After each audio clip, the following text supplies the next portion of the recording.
ठाणे येथे एका अल्पवयीन चारचाकी चालकानं उद्योजकांच्या या मुलानं चक्क सुसाट वेगानं चारचाकी चालवत दोघांना उडवत लोकांचा बळी घेतलाय। या अल्पवयीन चालकामुळे निष्पाप दोघांचा बळी गेला। या अनुषंगानं सांगली जिल्हा पोलीस अधीक्षक संदीप घुगे यांनी तातडीनं सांगली जिल्ह्यातील सर्व वाहतूक नियंत्रण शाखेला अल्पवयीन चारचाकी दुचाकी चालकांवर कारवाई करण्याचे आदेश विटा उपविभागीय पोलीस अधिकारी विपुल पाटील यांनी वाहतूक नियंत्रण शाखेच्या पोलीस अधिकारी सुनील माळी यांना दिले।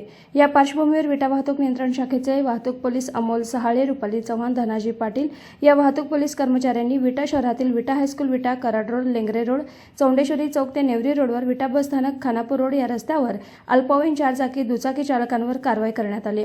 डायरेक्ट कोर्टात केस गेले, त्यामुळे दुचाकी चारचाकी वाहनधारकांची चांगलीच तारांबळ उडाली। अल्पवयीन चारचाकी दुचाकी चालकांवर दंडात्मक कारवाई करण्यात आली आहे। विटा पोलीस ठाण्याचे पोलीस निरीक्षक शरद मेमाणे यांनी या कामगिरीबद्दल समाधान व्यक्त केलं आहे। विटा वाहतूक नियंत्रण शाखेनं केली चारचाकी दुचाकी गाड्या जप्त, अल्पवयीन चालकांवर कारवाई करत वडिलांवरही गुन्हा दाखल। एप्रिल आणि मे मध्ये भरपूर कारवाई, कॅशमध्ये 51,000 रुपये दंड वसूल तर ऑनलाईन 85,000 दंड वसूल केलाय। दुचाकी चालवताना मोबाईलवर बोलताना सुद्धा दंडात्मक कारवाई, धडाकेबाज कारवाई, वाहनधारकांनी मात्र घेतली आहे धास्ती। पायी जाणाऱ्या नागरिकांमधून व्यक्त केलं जात आहे समाधान। मद्यप्राशन करून दुचाकी चारचाकी चालवणाऱ्यांवर कारवाई करत न्यायालयात दाखल। दिवसभरातील घडामोडींचा आढावा घेण्यासाठी पाहत रहा N24 मराठी न्यूज चॅनल।